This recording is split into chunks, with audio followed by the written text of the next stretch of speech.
Faire des observations honnêtes. Avertissement par rapport aux propos tenus dans le cadre de cet enregistrement. Je vous ne demande pas de croire ce qui est dit, mais plutôt de vérifier par vous-même si cela est réel avec votre ressenti ou votre intellect. Bonne écoute! L'un des moyens qui permet à l'individu d'intégrer sa fusion d'une manière adéquate, sans en souffrir, eh bien, c'est de ne pas s'illusionner avec cette dernière et pour y arriver, il faut qu'il fasse des observations honnêtes dans sa vie, c'est-à-dire observer ce qui fonctionne et ce qui ne fonctionne pas pour lui permettre d'évoluer et également d'être bien dans sa peau. Donc, autrement dit, faire des observations honnêtes, d'ailleurs, ça s'applique à la plupart des gens, que la personne vive ou non un processus de fusion, c'est-à-dire d'harmonisation de l'énergie de l'âme avec celle de l'esprit ou non. Dans tous les cas, faire des observations honnêtes, ça s'avère utile parce que c'est ce qui permet à l'individu de se positionner intelligemment par rapport à son environnement. Donc, faire des observations honnêtes lui permet de sortir de la croyance aveugle et qui l'amène à adopter des raisonnements qui sont malhonnêtes, qui ne sont pas fondés sur une compréhension de la réalité qui lui est propre. Faire des observations honnêtes, bien entendu, ça s'appuie sur l'exercice du jugement. Donc, les observations, ça peut être au niveau physique et énergétique. Au niveau physique, c'est à portée de tout le monde. Donc, quelqu'un, par exemple, qui observe que lorsqu'il boit du café quelques minutes avant de se coucher, que ça l'empêche de dormir, parce que le café va activer son organisme. Le café va l'amener à connaître de l'insomnie parce que ça comporte de la caféine qui stimule l'activité. Donc, quelqu'un qui observe ça, eh bien, s'il tire les conclusions nécessaires de son observation, eh bien, il va s'organiser pour ne pas boire de café quelques minutes avant de se coucher parce qu'à ce moment-là, ça va nuire à son sommeil. Donc, ça, c'est un exemple d'observation qu'une personne peut faire. Donc, faire des observations honnêtes,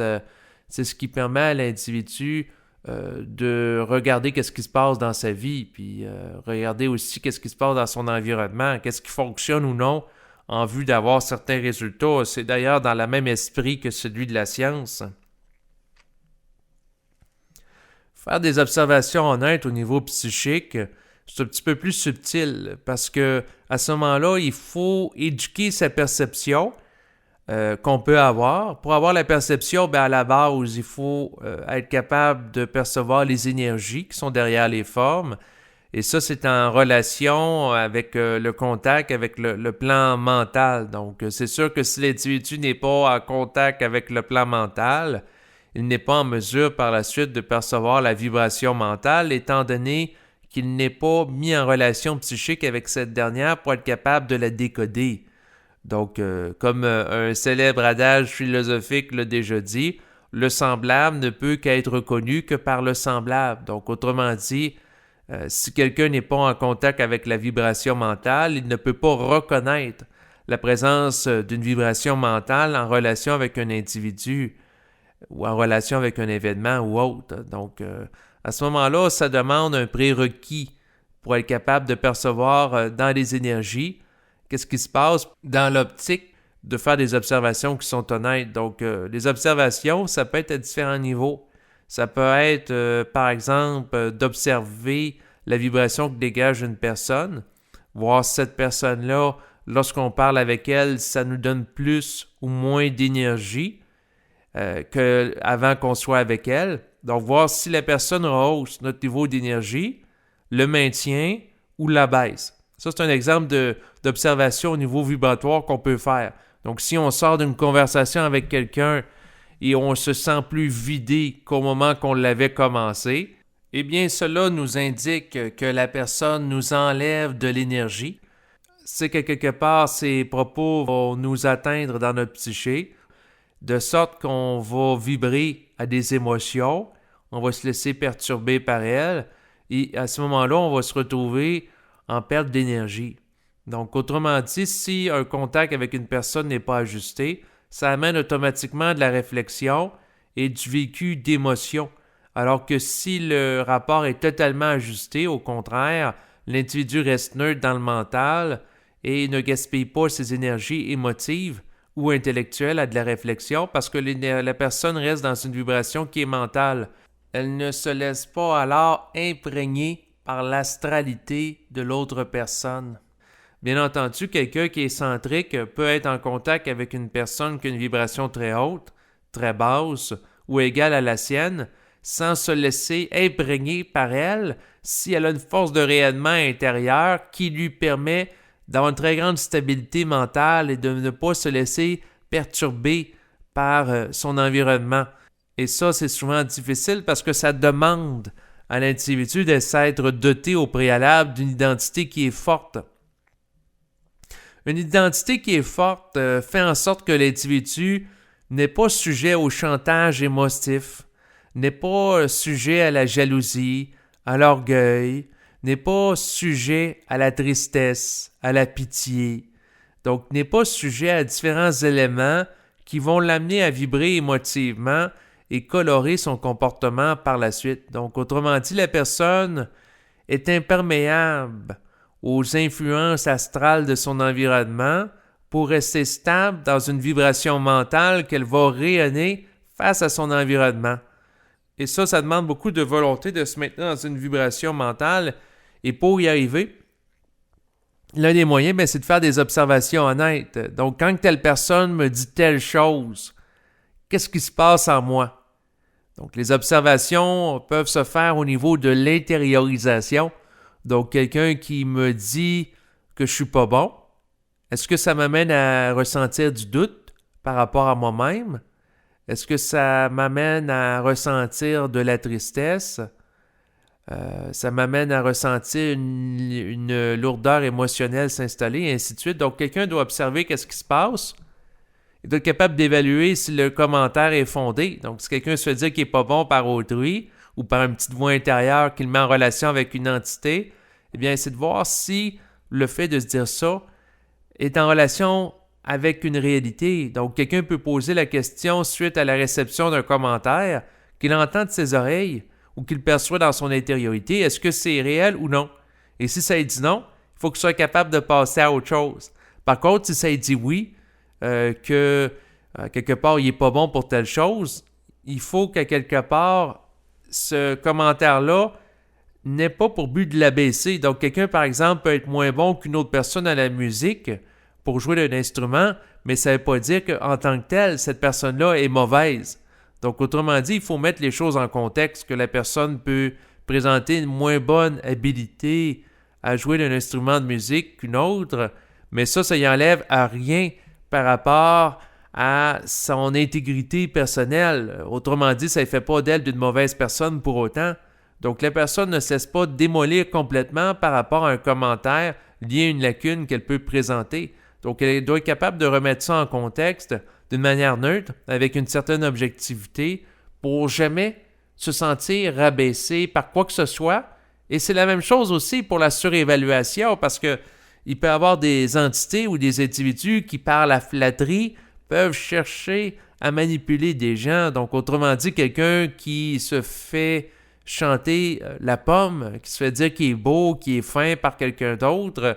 en vue que cette autre personne-là obtienne de lui un privilège, eh bien, à ce moment-là, la personne peut être manipulée. Donc, quelqu'un qui se fait dire qu'il est un excellent musicien, alors que ce n'est pas vrai du tout, eh bien, à ce moment-là, cette personne-là est déconnectée de la réalité et ça fait en sorte qu'elle a un regard malhonnête sur elle-même qui est amené par autrui ou par une entité qui lui dit des propos comme ça. Donc, autrement dit, c'est toujours évalué par rapport à l'information qui nous est présentée sur le plan de la pensée ou par des individus interposés à travers la communication ou notre environnement. Qu'est-ce qui est réel ou pas? Et la seule façon de trancher, c'est vraiment de s'appuyer sur un jugement personnel qui va faire fleurir par la suite l'intelligence individuelle, en ce sens que l'individu ne peut pas se fier à personne pour déterminer qu'est-ce qui est réel. Il ne peut pas se fier aux gens de son environnement, que ce soit des gens bien intentionnés, des membres de sa famille, des amis de longue date, que ce soit par la suite des entités avec lesquelles il est en contact, des entités du monde de la mort, des entités angéliques, des entités extraterrestres, et même sa contrepartie cosmique. Donc, il ne peut pas se fier à rien pour déterminer ce qui est réel parce qu'à ce moment-là, il est à remorque d'une intelligence extérieure à la sienne et ça le garde dans un état de dépendance. Et comme il ne fait pas les observations honnêtes lui-même sur qu'est-ce qui se passe, bien, il se base sur des observations d'autrui. Et si ces observations sont erronées, qu'il ne les vérifie pas parce qu'il les croit, c'est-à-dire qu'il y adhère d'une manière spontanée, sans en faire une évaluation vibratoire à partir d'une lecture vibratoire, eh bien là, à ce moment-là, il s'expose à connaître des manipulations à son désavantage. Et c'est ça l'un des pièges que l'individu qui se conscientise peut connaître, c'est le fait que même s'il reçoit des pensées qui proviennent d'entités qu'il canalise, que cela n'est pas une garantie que ces dernières sont toujours réelles. Donc, c'est pas parce que la personne reçoit de l'information d'une manière médiumique que ça veut dire que ces informations sont tout le temps valides. Et par rapport à ça, l'un des meilleurs moyens de rester en équilibre par rapport aux informations qu'il reçoit, c'est de regarder qu'est-ce qui se passe en lien avec ces dernières. Donc, autrement dit, quelqu'un qui, lui, est dit qu'à telle date, il va y avoir tel événement, que ce soit par un individu ou par une voix intérieure d'une entité, ben, il peut regarder si ça se produit. Si ça ne se produit pas, réaliser que quelque part, on a cherché à l'influencer avec une information erronée pour l'induire en erreur. Donc, c'est de faire des observations honnêtes sur qu'est-ce qui se passe et qu'est-ce qui n'arrive pas. Et ça, au fil du temps, ça permet de développer un sens critique extrêmement pointu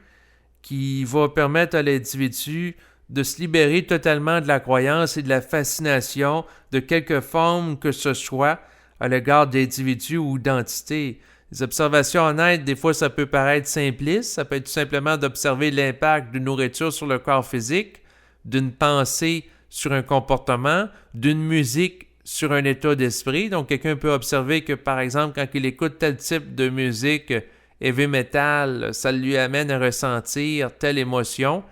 alors que lorsqu'il écoute une musique classique, ça l'amène à ressentir telle émotion. Et lorsqu'il écoute un autre type de musique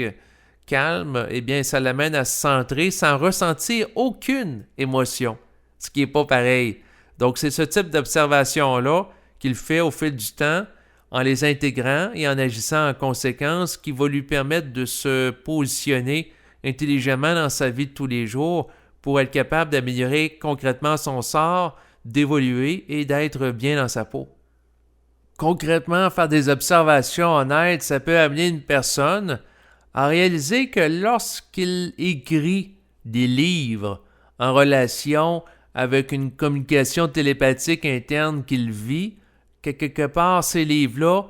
n'ont pas nécessairement pour but d'être diffusés à des millions de personnes. Donc, autrement dit, quelqu'un peut réaliser que de vendre des livres qui ont trait à la conscience à l'époque présente, ça se peut que ça soit moins payant que de travailler au salaire minimum, étant donné que la personne qui travaille au salaire minimum dans une société en Occident, eh bien,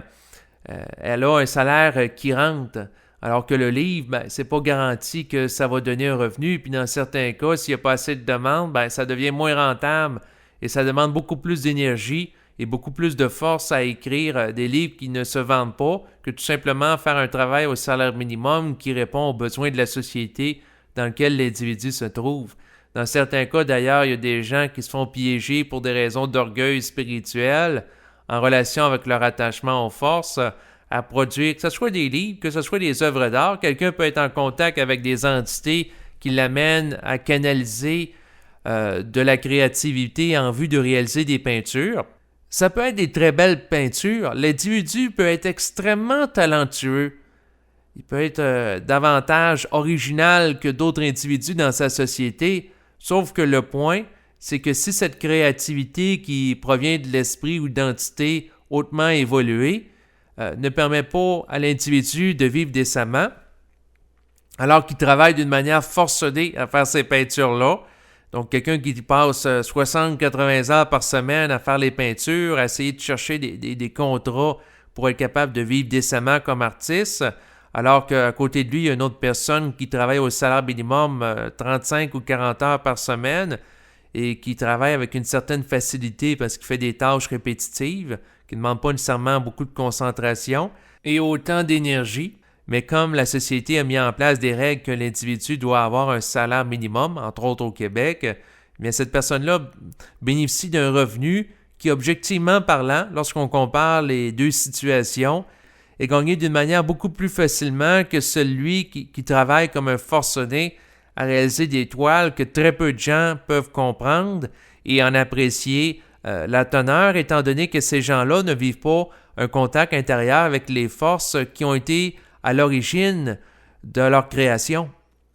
Comme le semblable n'est connu que par le semblable et apprécié par lui, bien c'est sûr que si l'individu ne vit pas la fusion avec l'esprit ou n'est pas en contact avec des forces créatives, eh bien il ne sera pas en mesure d'apprécier le travail créatif de quelqu'un qui vit un tel contact intérieur. Donc autrement dit, si la personne est en contact avec des entités astrales, elle ne pourra pas apprécier le travail effectué par quelqu'un qui est sur le plan mental, au niveau artistique, et c'est tout à fait normal parce que cette personne-là ne sera pas sur la même longueur d'onde que l'autre.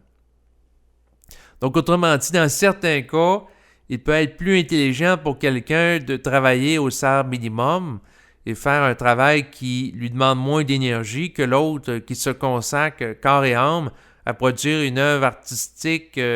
d'une beauté incroyable, mais qui ne lui permet pas d'être capable de répondre à ses besoins de base d'une manière adéquate et qui lui draine et lui demande une quantité considérable de temps et d'énergie. Donc, faire des observations honnêtes, c'est ça, entre autres, que ça peut amener. Et si la personne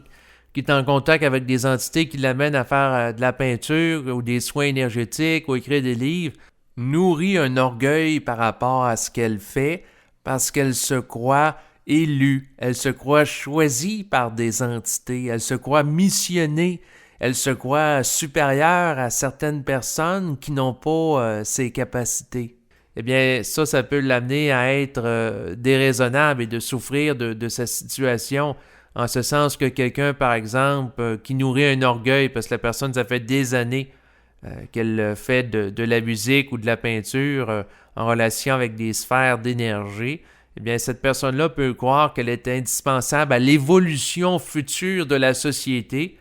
alors qu'elle n'est pas capable de vivre décemment dans son quotidien. Et comme elle nourrit un orgueil et se croit supérieure aux autres ou mandatée pour délivrer la bonne nouvelle à l'humanité par des forces, eh bien, à ce moment-là, elle s'expose à une situation de souffrance beaucoup plus grande que si elle vivrait tout simplement son contact avec l'esprit sur une base individualisée ou communiquer qu'à quelques individus clés sans pour autant consacrer sa vie à ça et à ce moment-là vivre comme une personne qui est missionnée, qui cherche à se sacrifier pour le salut de l'humanité en relation avec le contact qu'elle a avec l'invisible. Donc, autrement dit, dans certains cas, il y a des gens qui sont en contact avec des entités invisibles de haut niveau,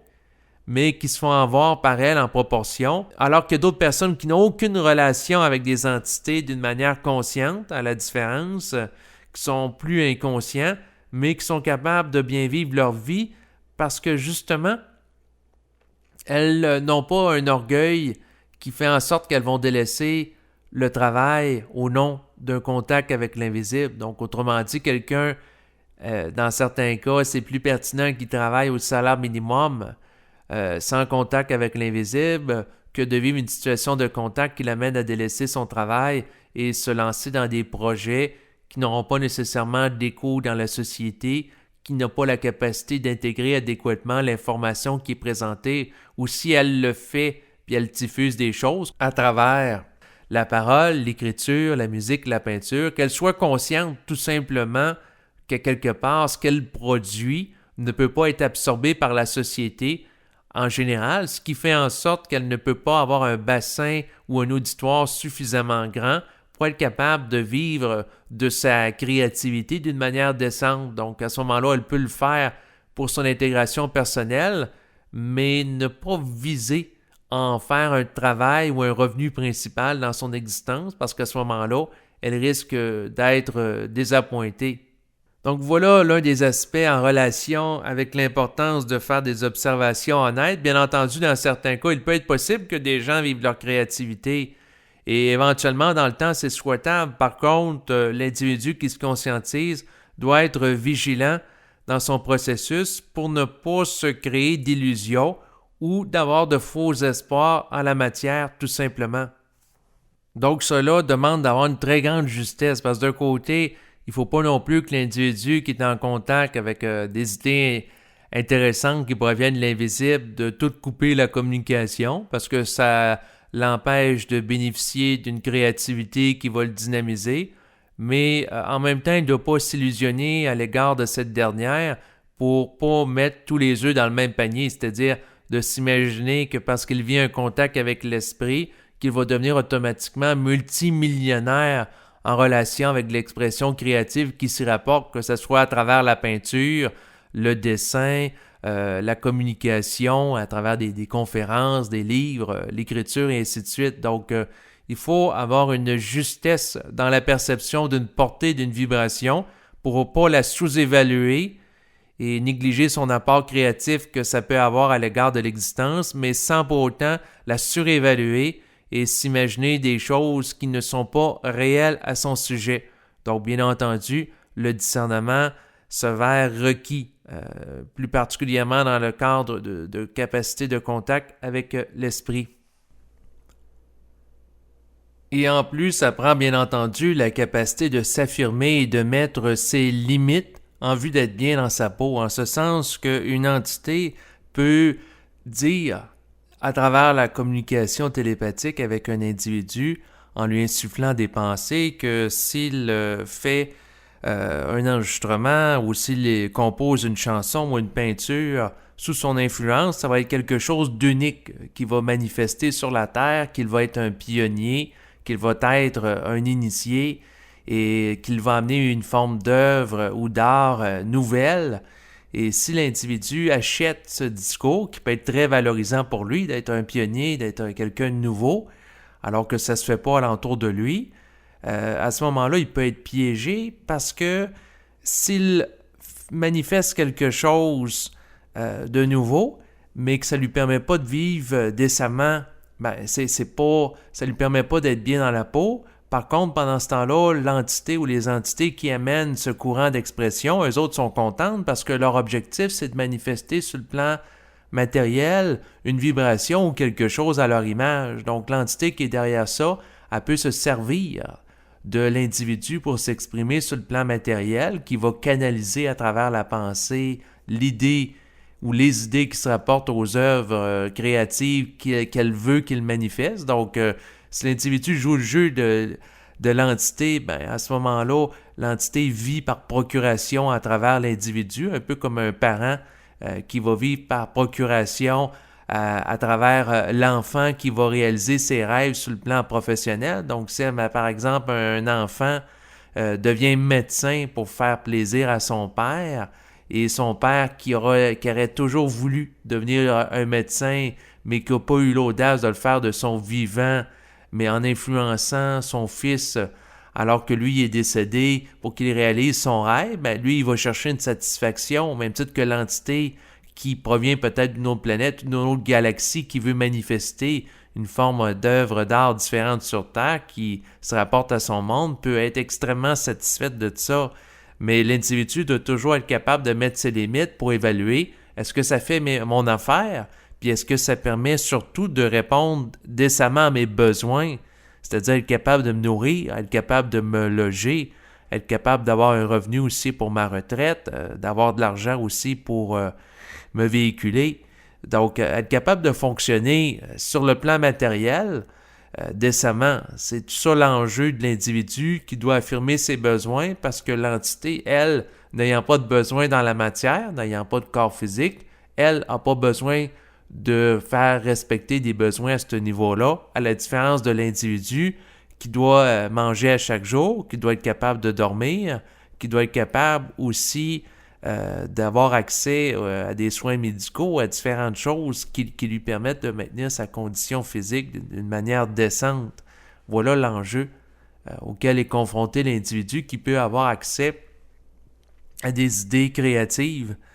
Et c'est pour ça que la capacité d'affirmation doit être forte, parce que si c'est l'influence de l'entité qui embarque, puis l'orgueil de l'individu, du sentiment d'être privilégié ou d'être choisi, ben, ça peut faire quelqu'un qui néglige sa vie sur le plan matériel au profit de l'entité qui l'influence en vue d'un accomplissement créatif. Alors que l'individu, s'il fait ça, il peut faire ça pendant un certain nombre d'années, mais il peut se ramasser aussi à 60 ans et réaliser que peut-être qu'il a été un grand artiste consacré qui a produit des milliers d'œuvres après une carrière de 30 ans. Mais si la personne se réveille au début de la soixantaine, puis la personne n'a pas de fonds de pension, elle n'a rien pour sa retraite, et elle aurait eu toute sa vie des revenus qui sont maigres liés à une production artistique, peut-être qu'elle va regretter son choix. Et rendu à 60 ans, il ne lui restera plus beaucoup d'années pour se mettre de l'argent de côté. Elle ne pourra pas revenir en arrière et par conséquent, il lui restera pas beaucoup de marge de manœuvre si elle veut modifier sa situation économique. D'où l'importance d'être capable de tenir compte du fait qu'il faut être capable de fonctionner dans la matière. Ça ne veut pas dire de sombrer dans le matérialisme et la surconsommation, mais plutôt d'être capable de répondre adéquatement avec intelligence à ses besoins pour ne pas négliger l'aspect matériel de l'existence en vue de connaître un équilibre de vie qui est propice à un épanouissement total.